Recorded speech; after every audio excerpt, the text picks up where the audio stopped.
Hello, in front of me I've got iPhone 16 Pro.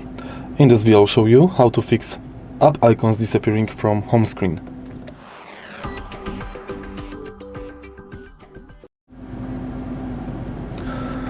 In the beginning, try resetting your smartphone. You can do it by going to Settings, General, Transfer or Reset, Reset and select Reset Home Screen Layout. This should fix the problem, but if it didn't fix the problem, force restart the device. If you find this video helpful, please leave like, comment and subscribe.